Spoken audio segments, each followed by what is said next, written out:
You don't know. I may do it. I may not do it. I mean, nobody knows what I'm going to do. I can tell you this, that Iran's got a lot of trouble. Good afternoon, everyone.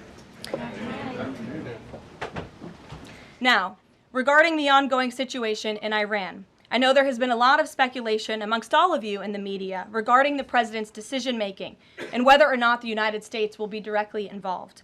In light of that news, I have a message directly from the president, and I quote, "Based on the fact that there's a substantial chance of negotiations that may or may not take place with Iran in the near future, I will make my decision whether or not to go within the next 2 weeks." That's a quote directly from the president for all of you today.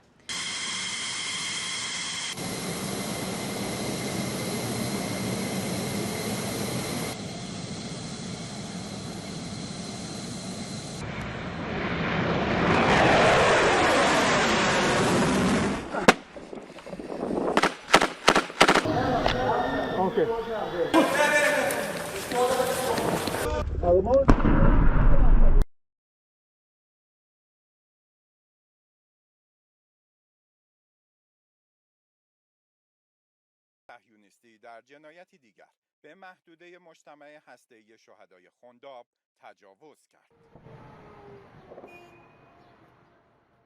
Trust in President Trump.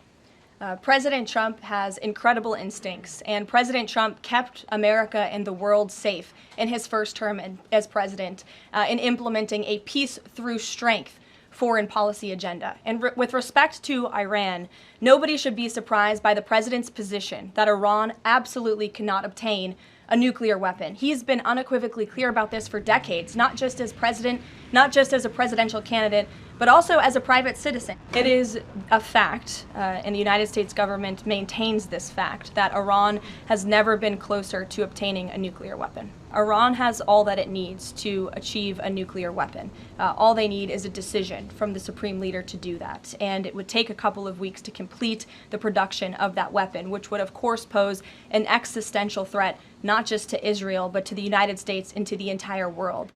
Look, Iran is in a very weak and vulnerable position because of the strikes and the attacks from Israel. And with respect to the president's statement, I shared that with all of you.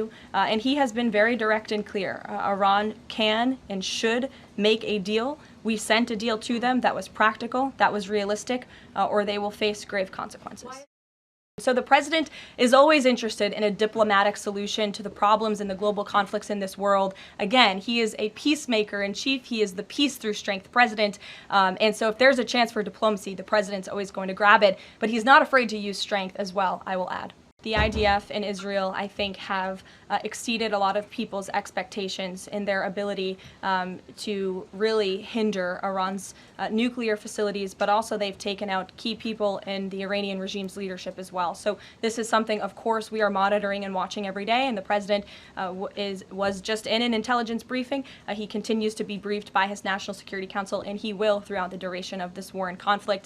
And he also remains in constant communication with our Israeli counterparts, most notably Prime Minister Benjamin Netanyahu. אני קבעתי שאנחנו נשיג את כל היעדים שלנו, את כל מתקני הגרעין שלהם, בכוחנו לעשות את זה.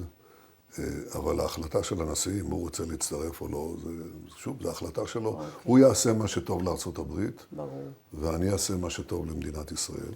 המטרה הראשונית שלנו היא איום הגרעין, להסיר אותו, ואנחנו בתהליך של הסרתו.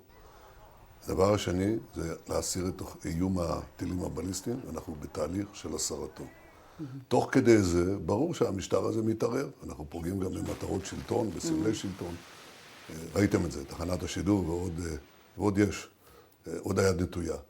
אבל עניין של החלפת השלטון או נפילת השלטון הזה, היא קודם כל העניין של העם האיראני. אין תחליף לדבר הזה.